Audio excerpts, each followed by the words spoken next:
I accidentally bought a subscription on an 18 website and saw my wife under the name Hot Housewife Ava, so I bankrupted her grain company. One random evening in August, I found myself on an adult site, which was unusual for me. That night, I ended up purchasing a premium membership for $80. I was watching a live stream featuring an enticing woman, though I had seen more impressive shows before. This one struck a chord. They called her Hot Housewife Ava, but I knew her real name was Sandra. Sandra was my spouse. After their intimate session, her partner smugly said, "Well, darling, that was something. I bet your spouse can't make you feel this way, can he?" Sandra, keeping her cool, shot back, "Well, Jack, it was fun, but no one sets me on fire like my spouse. I've been with a few men, but none of them make me as happy as he does. You're good, but he's amazing, so keep trying." She gave him a sly smile. Puzzled, Jack asked, "If he's so great, why are you here cheating on him?" Sandra's smile didn't waver as she replied, "I didn't plan this, but I enjoy the thrill. I'm glad you're part of it. Plus, I can get away with it, and hell never find out. I love my spouse with all my heart. It makes me appreciate him even more." That 80 was worth every penny because I discovered my spouse's infidelity without needing to hire a private detective. You might wonder how I ended up on that site in the first place. It was just a weird stroke of luck. It wasn't lucky that Sandra was with Jack, but lucky that I found out she was cheating. Sandra and I have been married for over 9 years.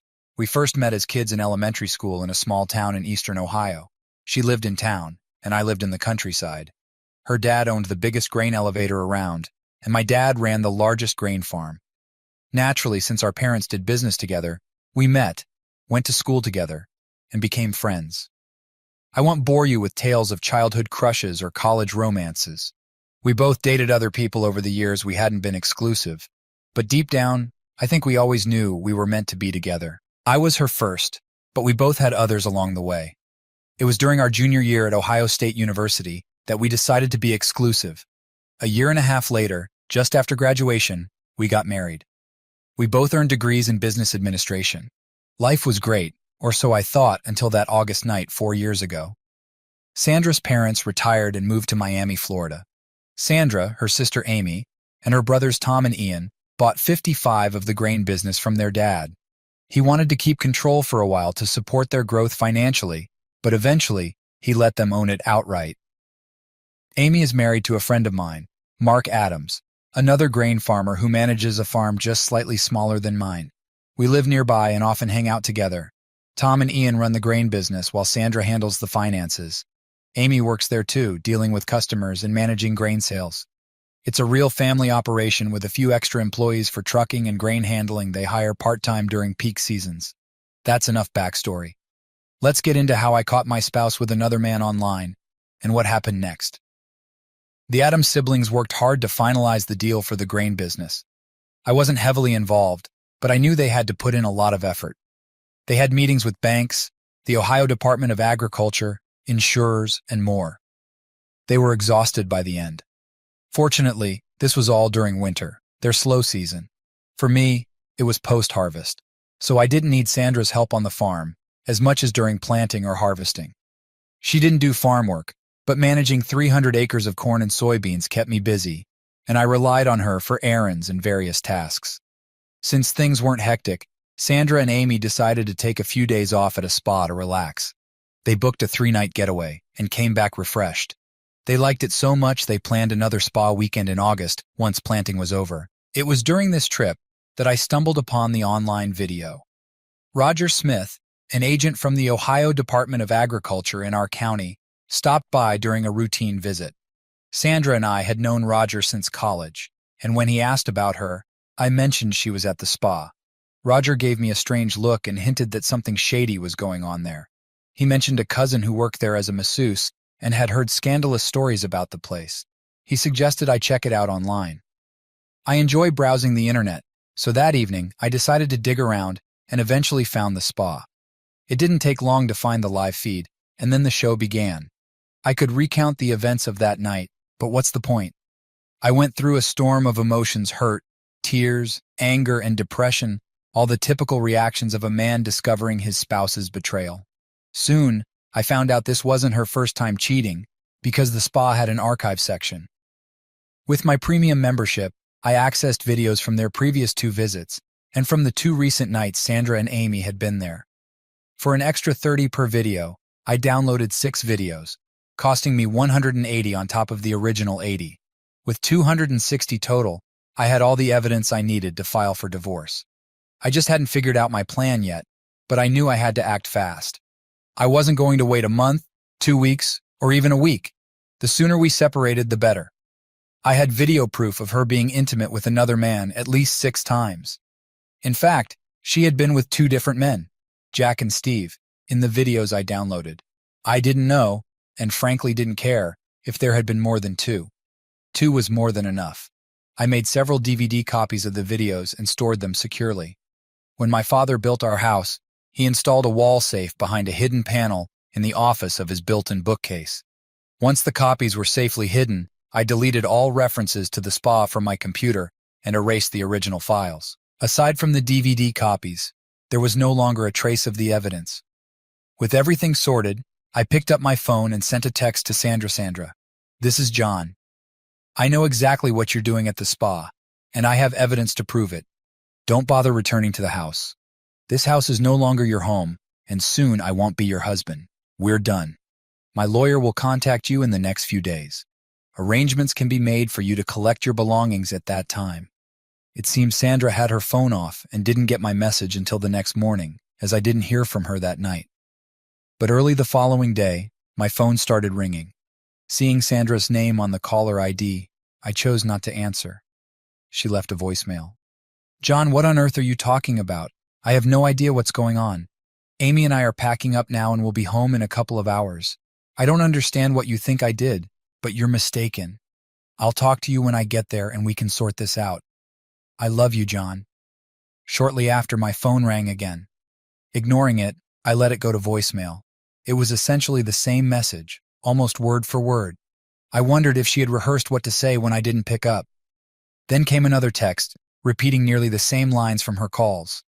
Since I didn't need to have an actual conversation with her, I replied briefly via text, I wonder if Jack would have any idea about what in the world you're talking about, honey. Why don't you have him call me, and I'll ask him. As for coming back to the house, I meant it. Don't. It's over, Sandra. I didn't get more texts, but later that afternoon she called again, leaving a message. John, we need to talk. I'm staying with Amy until we can have a conversation and resolve this terrible misunderstanding. Please call me. The next morning, I went to my bank and set up a second safe deposit box in my name alone. I placed 1 copy of the DVDs in that box, along with the original prenuptial agreement. I also made an extra copy of the prenuptial agreement. I had a meeting with my lawyer scheduled for 10 a.m., and while I was confident he already had a copy, I didn't want to leave anything to chance. When I arrived at my lawyer's office, I was surprised to see Sandra already there. She looked disheveled, her eyes red from crying, and her hair a mess. John, we need to discuss this, she said. I asked, how did you know I had an appointment here? She replied, Michael called me when you set up the meeting. Just then, Michael Thompson, my attorney, came out and invited both of us into his office. My anger simmered beneath the surface as I said, No, Michael, we won't be going into your office together. Your call to Sandra has shattered my trust. I need a clear answer now. Will you represent me and only me? Lawyers are supposed to be smart, but it seemed Michael missed out on his fair share of brains. He said, No, John, if this continues, I will be representing Sandra. He considered the grain business a better client than my farming business, probably due to his representation of the Addams family members.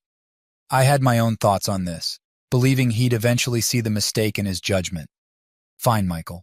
Ensure all my original documents and any available copies of contracts and paperwork are ready by 3 p.m. today. I will either pick them up myself or arrange for a courier. Understand that I've appreciated your past work, but you're making a significant error here. I'll be seeking legal services elsewhere, and my new attorney will contact you soon. Sandra remained silent during this exchange, but then pleaded, John, why won't you talk to me now to clear this up?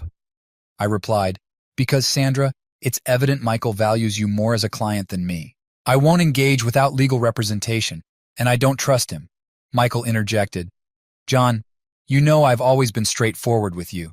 You have nothing to fear. In my mind, I thought, Oh, Michael, I have plenty to fear. You can serve 2 masters, and it's clear who you've chosen. Goodbye. My attorney will be in touch. I declared and walked out, hearing Sandra start to cry again. Darn it. Now I had to find a new attorney. I knew David Johnson was a highly skilled attorney with a fierce competitive streak against Michael Thompson, so I figured he might be a good option. However, I didn't want to rush into anything without doing my homework. Lawyers, like accountants, bankers, and insurance agents, are professionals you have to choose carefully, especially since they handle confidential information. Knowing a few people who had used David's services, I called his law office and asked for a list of references. The secretary, who introduced herself as Emily, was happy to email it to me. On the list, I saw the names of 4 friends. I decided to visit 3 of them to get their take on David's work. It didn't take long. All 3 gave glowing recommendations. Confident in David's abilities, I skipped the 4th friend, Mark, because he was married to Amy, Sandra's sister, and I didn't want to involve him. I called David's office again, introduced myself, and asked for an appointment after 3 p.m. The receptionist said he was booked until 4, but would check if he could squeeze me in. When she got back on the line, she confirmed he could see me at 4 for a brief meeting. I agreed and mentioned I'd arrive a bit early. She replied, "Great, Mr. Miller. See you then." At 3 p.m., I stopped by Michael's office to collect my paperwork, but they were still copying it. It was clear they were stalling, probably hoping he'd reconsider. Frustrated, I demanded they finish within 15 minutes, or my new attorney would contact them. They asked who it was, and I said they'd find out soon enough. Suddenly, the office was bustling, and 20 minutes later, I had all my documents.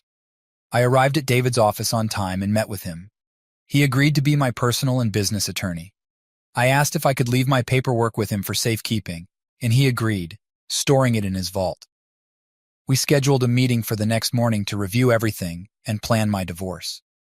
When I left the office, Emily smiled and asked if she was causing any delays in my evening plans. I laughed and said, "Not at all, Emily. Everything's on track." She replied, "Glad to hear it, John." The next morning, we reviewed my business paperwork. I can't discuss specifics due to attorney-client privilege, but David said everything looked in order. We paused for lunch, and David and Emily invited me to join them at a local diner. I agreed, needing to stop by the bank afterward. Lunch was pleasant, and I learned more about them. They'd been married for 12 years and had 2 young daughters. They showed me pictures of their charming girls who clearly took after their mom with their beautiful smiles. The lunch was good for me, helping ease into the new attorney-client relationship. However, it also reminded me of what I'd lost.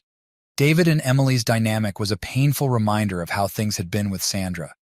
I felt sad and teared up a couple of times. David didn't seem to notice, but Emily did, and I saw concern on her face. After lunch, I went to the bank to secure my assets and got a $7,000 check made out to David Johnson Law Offices as a retainer. David hadn't asked for it yet, but I thought it was a good gesture. Returning to the office, I was ready to continue. Emily informed me David was on a call and led me to a small conference room. She asked if I wanted coffee, and I declined. She sat beside me and said, "John, David didn't share specifics, but I can sense this is about your wife. If it's okay with you, I'd like to join your meeting. Sometimes a woman's perspective can help." On the brink of breaking down again, I nodded. It felt comforting to have Emily's empathy. I recounted the painful story of discovering Sandra's infidelity. I broke down a few times, and Emily offered her support and sympathy. After regaining control of my emotions, I laid out my intentions clearly. Unless something changed my mind, I planned to file for divorce and enforce the terms of our prenuptial agreement. David and I went through the prenuptial agreement in detail. Essentially, it stated that I retain 100% ownership of all farm assets, real estate, and personal property, while Sandra retains 100% ownership of the grain business assets. If there was no infidelity, Sandra was entitled to 50% of our financial assets. However, if infidelity was proven, she would only receive $30,000 for each year of unfaithfulness, and I would receive $250,000 for each year of infidelity instead of 50. David asked if I had evidence of the infidelity. I told him I did, but wouldn't reveal it unless absolutely necessary for court. I emphasized that I didn't want anyone else to see what I had seen, unless it was essential. Emily, who had been sitting quietly, touched David's arm and nodded in agreement. Reluctantly, David accepted my decision. Over the next few days, Sandra made several phone calls and left numerous voicemails, but I didn't answer or listen to any of them. David then informed me we had a meeting scheduled for Thursday with Sandra, Michael, David, and myself. During that meeting, I planned to ask Sandra some critical questions, and her responses would determine if I went through with the divorce and on what grounds. Thursday at 10:30 a.m., David and I arrived at Michael's office. Sandra's car was already in the parking lot. We were guided to a small conference room where we waited for a few minutes before Michael and Sandra joined us. Sandra looked much better than she had earlier in the week. She had clearly made an effort to look nice. She smiled and said, "John, I hope we can finally talk and clear up this misunderstanding. I miss you and want to come home." I didn't reply, fearing my voice would betray my emotions. David started the meeting. "We're here to discuss the divorce process for John and Sandra. Both parties should express their thoughts and opinions on how to move forward." Michael added, "My client believes this is all a big misunderstanding and is eager to resolve these issues with her husband." My anger, which had been simmering, flared up. It helped me control my emotions, making it easier to handle the hurt and disappointment I felt towards Sandra. "That works for me, Michael," I said. "Your client can talk to her husband." I turned to Sandra and continued, "Here are the facts. When we got married, we signed a prenuptial agreement, which we updated 2 years ago when you joined your father's business. I've brought copies of the updated agreement for everyone." Sandra seemed a bit shocked but remained quiet. Our intention was to protect our individual interests while enjoying the benefits of our marriage. Initially, the agreement was to safeguard assets in my family for generations. When you joined your father's business, it was also to protect your family's assets. I went on. "In case of a divorce, the agreement is clear. I keep 100 of my family's assets, and you keep 100 of your family's assets. Any debts related to these assets belong to the respective business. Personal belongings like clothing, jewelry, and your car are yours, and mine are mine. Household personal property is divided equally. Farm property like grain bins and machinery remains entirely mine." I paused before addressing the financial division. "In a divorce, you would get 50 of our assets if there was no infidelity. However, if infidelity is involved, the terms change. If you divorce me due to infidelity, I would receive $250,000 per year, not 50. If I divorce you for infidelity, you get $250,000 per year, not 50. Taking a deep breath, I asked Sandra, "I'm going to ask you some questions. Your answers will determine if I proceed with the divorce and on what grounds. This will also affect the financial settlements. If you want to save our marriage, you must answer truthfully. If you refuse or lie, it's over. Do you understand? Are you willing to do this?" Sandra, visibly shocked by the details of the prenuptial agreement, quickly regained her composure. "Yes, John, I will answer your questions honestly. I love you and want our marriage to survive. I'll do whatever it takes to make this right and come back home." "Sandra, I'd like to record these questions. Is that okay with you?" She hesitated briefly and turned to Michael, who had been mostly silent until now. Michael, being the typical lawyer, said, "Sandra, I would advise against it, but you should do what you think is best for you." My lawyer David added, "I agree with Michael. I wouldn't recommend recording this, but it's John you need to convince, not us." "Do what you feel is right," Sandra replied. "I'll do anything to fix this misunderstanding." "Yes, go ahead and record it. I'm okay with it." David and I set up a tape recorder on the table to capture everything. Sandra asked what my questions were, and I explained I wanted to ask about her faithfulness divided into 3 time periods. First, from the time we committed to being exclusive until we got engaged. I asked if she had been faithful during that time. Sandra smiled and said she had been, but I pointed out her lie, marking it as lie number 1. Her smile vanished. I told her I nearly walked out right then, but decided to stay. I asked if she remembered an encounter with James Black 2 days after we promised exclusivity. James had bragged about visiting her when her parents were away and being intimate with her in her bed. Amy had overheard and assured me Sandra loved me and wouldn't cheat again, urging me not to act rashly.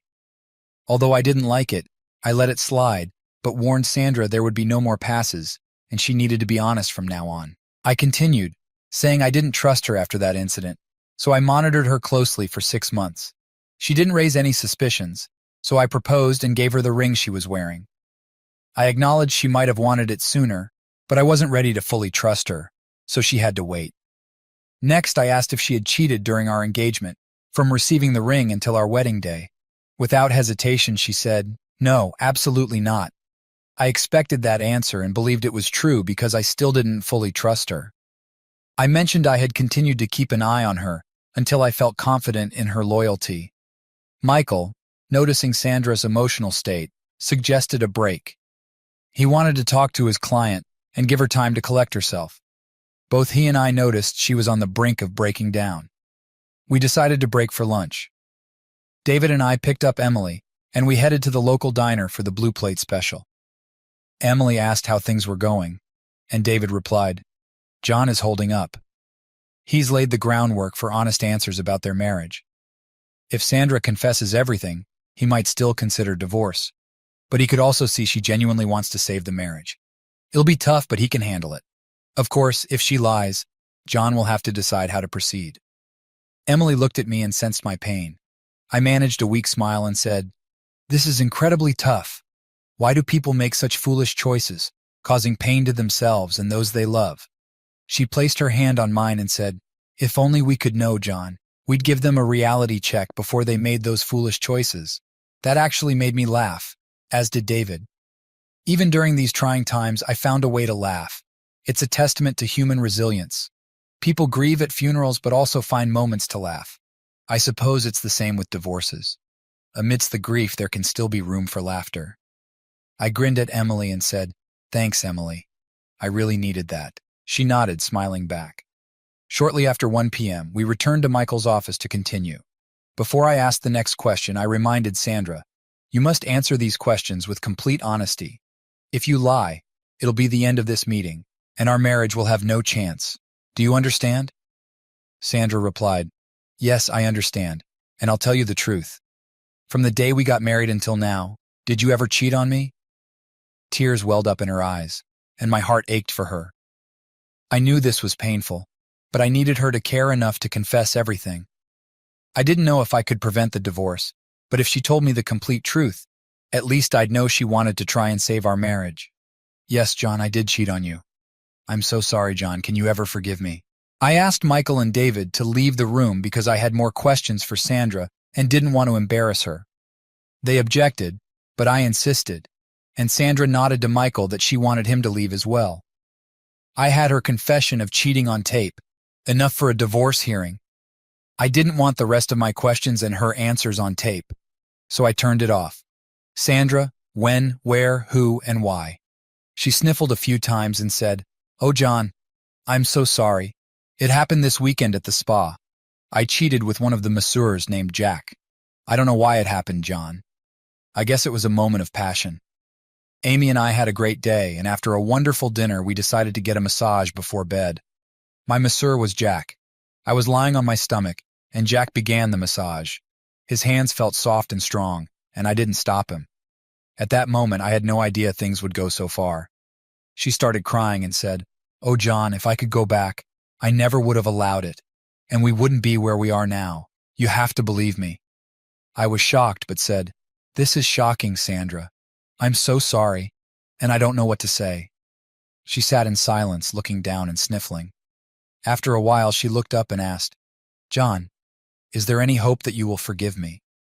Without making it sound like a courtroom, I asked, "Sandra, is this the truth, the whole truth, and nothing but the truth?"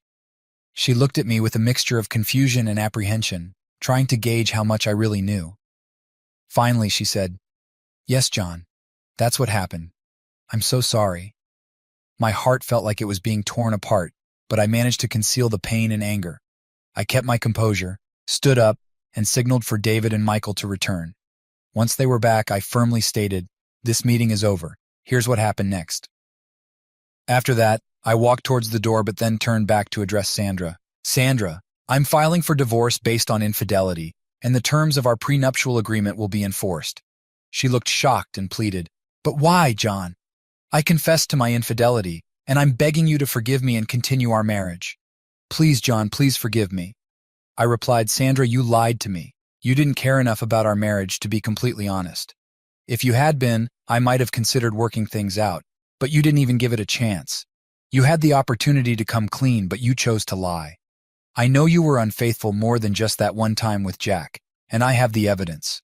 I warned you to tell the truth, and you didn't care enough about me or our marriage to do so. It's over." I turned back to the door, opened it, and began walking away. Sandra screamed, "Wait, John. I'll tell you everything you want to know. Please don't leave me." I turned around one last time, glaring at her with a mix of hurt and anger, and said, "You were warned. You had your chance and thought you could get away with only admitting to one incident, so you lied. It's over, Sandra." Then I shouted, "It's over." David quickly followed me and caught up as I was getting into my car. He grabbed my arm and asked, "Do you really want to file for infidelity?" "Yes, I do," I replied.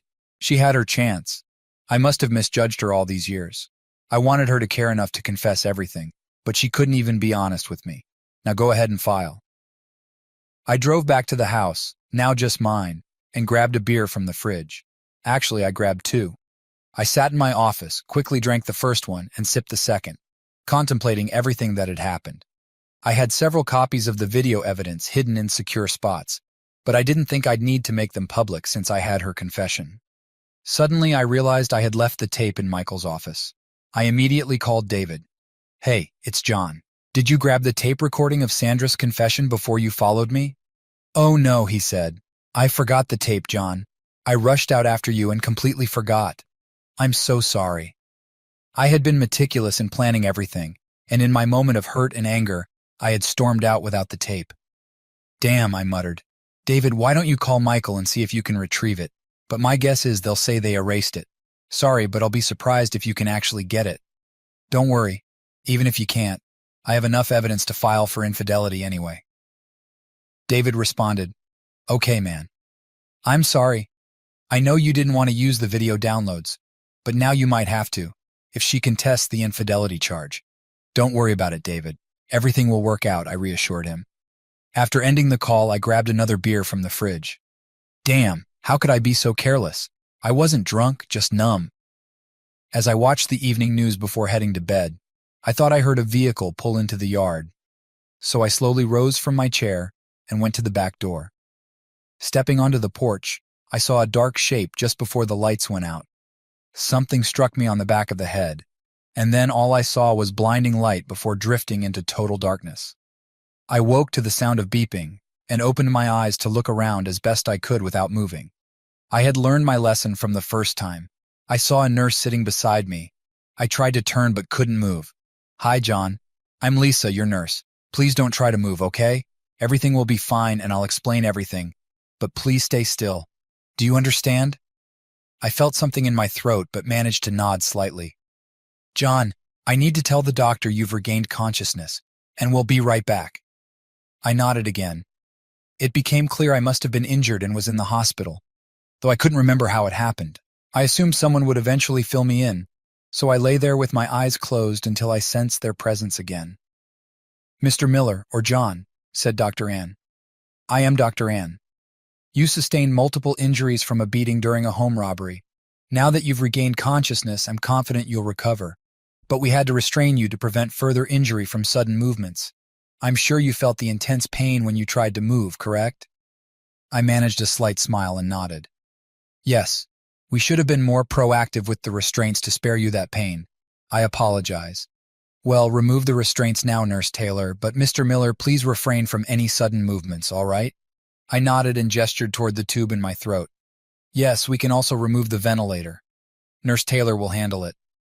They removed the restraints and the tube, causing excruciating pain in my throat. I couldn't speak initially, but after some time, I was given a sip of water and could speak, though my voice was raspy and painful. I whispered, "Could someone please tell me what happened?" Dr. Ann explained, "John, it's 8 a.m. You've just regained consciousness and been taken off the ventilator. Your throat will be sore for a while, so for now, just rest. Nurse Taylor will stay with you, and once you've had some time to recover, we'll contact the police so they can talk to you. They can provide all the details of what happened." Dr. Ann explained medically, "You have a few injuries. The EMTs arrived in time to revive you, and we were able to reinflate your lung. To put it plainly, you've been assaulted. We'll monitor you closely for a few more days, and then you should be ready to go home." I spent the rest of the day resting with Nurse Taylor Lisa by my side. By late afternoon, I managed to sit up with significant assistance and use the restroom. Lisa and I had a chance to chat, and I learned she was a schoolmate from a few years behind me. She was known as Lisa Brown back then, but had married Rick Taylor and had a 3-year-old daughter named Emma. Similar to Sandra, Rick had been unfaithful, leading to their divorce. I shared what had been happening with Sandra, and naturally she was very understanding.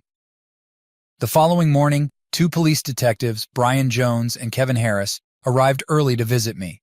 Before they started questioning, I asked them to explain what had happened. Detective Jones began, "It appears this was a robbery that led to an attack on you. We found a 2X4 on the porch with traces of your hair and blood on it. There were no fingerprints, so we assumed the attacker wore gloves. There were no signs of forced entry because you came out onto the porch and the door was already open." He continued, "Inside the house, several pictures were taken off the walls. A strongbox in your desk drawer was emptied, and all the filing cabinets were rifled through. In the bedrooms, the drawers and closets were searched, and the jewelry box in the master bedroom was emptied. While it's clear there was a robbery, we're not sure what exactly was taken." Detective Harris added, "Once you're able to return home, you'll need to assess what's missing. The doctor says it might be another 3 or 4 days before you can go home. At that point, we'll go through everything with you to update our reports." Detective Jones then asked, "What do you recall about the attack?" "Not much," I replied. "I'd had a couple of beers and was watching the evening news when I heard a vehicle pull into the yard. I got up to see what was happening, stepped onto the porch and saw a shadowy figure just before the lights went out. I don't remember anything else until yesterday. I'm afraid I won't be much help in finding who did this." Detective Jones continued, "We need to ask a few more questions to aid our investigation." He inquired about my spouse's whereabouts during the incident. I explained that my spouse and I were separated and going through a divorce, so I didn't know where she was. He then asked if he could call me John, to which I agreed. He asked about the progress of our divorce and if there was significant conflict. I told him it wasn't going well, as she was challenging the grounds for divorce. When he asked about the grounds, I said I was filing for infidelity, which would significantly lower her settlement, and she was disputing it. The detective commented that this gave her a motive. "Detective, I just can't believe she'd do anything to harm me," I said. He reassured me they would look into it closely. He asked if there were any other individuals who might want to harm me, or if I had disputes with neighbors, friends, family, or anyone else. I couldn't think of anyone. The detective then mentioned the need to inventory what was missing once I was able, and asked if there was any cash in the house, possibly in the strongbox, and if so, how much. He also asked if there were any valuable items like jewelry or artwork worth thousands of dollars. I told him yes, there was some cash in the strongbox, about $7,000. I usually keep around $150 in cash on hand, but I had recently withdrawn some, so it was closer to $7,000. There were a few nice pieces of jewelry, but none valued over $1,200. I can't think of anything else of significant value at the moment. I decided not to mention the hidden safe behind the bookcase, as the detective hadn't brought it up, and I wanted to keep it a secret if possible. Detective Jones said, "Well, John, that's all for today. If you remember anything else, please call me. When you're ready to return home, let us know so we can do the inventory. If we have more questions, we'll visit you here or at home." Over the next 4 days, I gradually improved. I took plenty of naps and chatted with Lisa. I had several visitors, including Mark, Amy, David, and Emily. Sandra didn't come to see me, and apart from Amy, none of her family visited either. Given the circumstances, it was understandable, but I would have welcomed the company. Michael, Sandra's attorney, also came to see me. We had been friends for years before the divorce began, and I appreciated his visit. Everyone expressed sympathy for my injury and wished me a speedy recovery. Both Amy and Emily kissed me on the cheek before leaving, and I saw tears in their eyes. I had a rough time during those 4 days. Even though I slept, I had unsettling dreams. Sometimes I'd wake up feeling panicked, with my heart racing and tears in my eyes. A few times I woke up disoriented, not knowing where I was, but Lisa was always there to comfort me with her gentle words and touches. I'm pretty sure I even woke myself up with a scream once, though the details of the nightmares escaped me. Later, I discovered that Lisa stayed at the hospital with me, even when she was off duty, only leaving to freshen up and change her clothes each day. She said it was because of the troubles in my marriage, and she wanted to be there for me. I was truly grateful for her support. Dr. Ann eventually came to inform me that I'd be discharged soon. Relieved, I quickly prepared to leave. Lisa helped me get ready and even wheeled me down to the lobby, where Mark and Amy were waiting to take me home. Lisa wished me good luck and gave me a warm hug. I could tell she cared, but with my life in chaos, marriage problems, and health issues, I didn't pursue anything further. I mentioned that I'd like to call her sometime in the future, and that was it. Update upon entering my house, the mess was overwhelming. Mark and Amy offered to help clean up, but I told them I'd prefer to leave things as they were until I had a chance to go through everything. I assured them I'd call when I was ready for their help, and they reluctantly agreed, leaving me alone.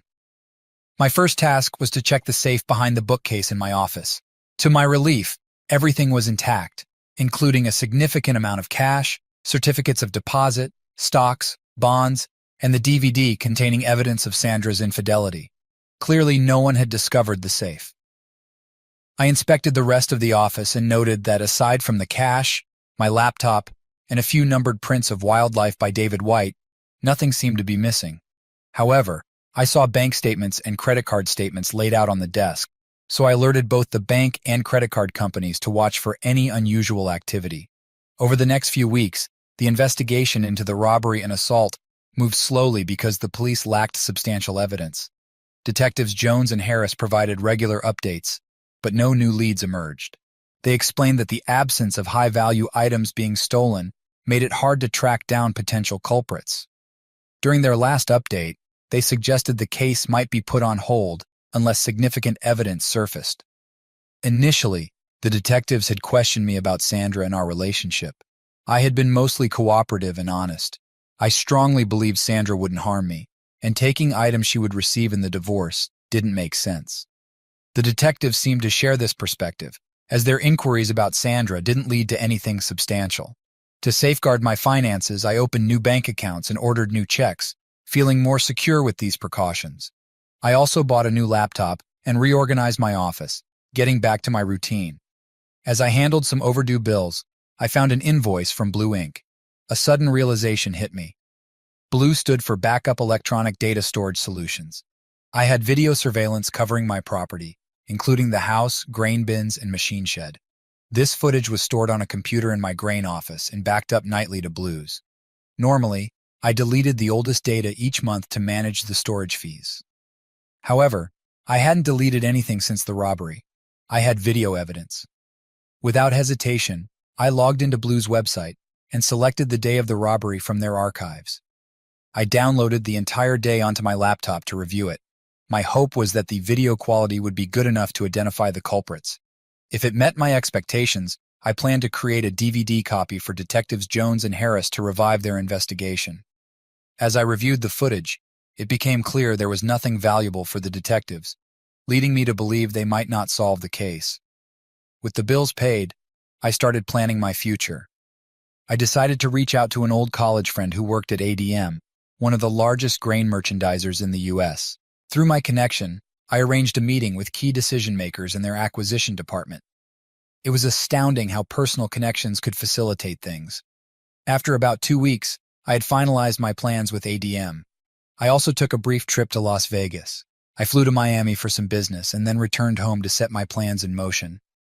I contacted David and had him arrange a meeting with Sandra, her brothers Tom and Ian, and her sister Amy at Adams Grain.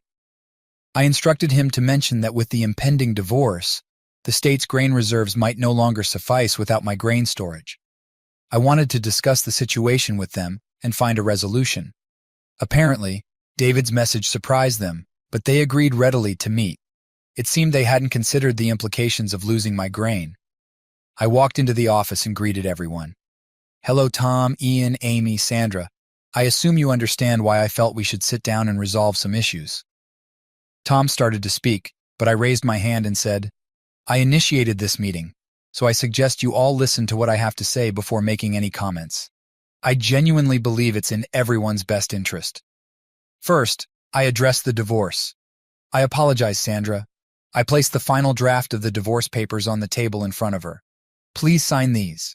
She responded, "John, I don't want a divorce. Whatever you think I did isn't worth throwing away all the good years we've had. I wish you could forgive me and work through our problems. I certainly don't want to do this here in front of my brothers and sister." "Sandra, We're going to conclude this now. There's no future for our marriage, and the sooner you sign these papers, the sooner we can both move on with our lives." She blushed and said, "Well, if you insist on divorcing me, I still plan to contest the infidelity issue. It's the least you can do for me." I knew she would play that card, and I was prepared. "If you choose to fight me on the infidelity issue, Sandra, I'll have no choice but to present this DVD as evidence in court." I placed a copy of the DVD on the table alongside the divorce papers. "In case you're wondering, it's a video showing all 6 times you cheated on me at the spa." Amy's face turned bright red, glaring at Sandra with disbelief and disappointment. "It's true," I confirmed. "Sandra had affairs with Jack and Steve. I have 6 videos of her with them, which should resolve the infidelity issue." I gave her an ultimatum: sign the divorce papers or face court proceedings, making it clear I was done playing games. Tom and Ian looked shocked, while Amy quietly cried. Sandra eventually signed the papers, and I left her a copy, placing the rest in my briefcase. She appeared numb, her eyes filled with unshed tears, clearly shocked at the evidence I had. Moving on to the grain situation, I addressed the group, acknowledging their shock and assuring them I'd be brief, despite the unfortunate news. "Due to the divorce, you will no longer have the value of my stored grain included in your reserves, which puts you in violation of your grain license and loan agreements. On a positive note, I have purchased your father's 45% stake in the business. Your agreement with him lacked a first right of refusal clause, making the purchase straightforward. He was aware of the company's need for my equity and believed I had evidence of Sandra's infidelity, making it an easy decision for him. Consequently, I am now the majority shareholder in Adams Grain Inc., and each of you owns 13, making you the minority with a 39% stake.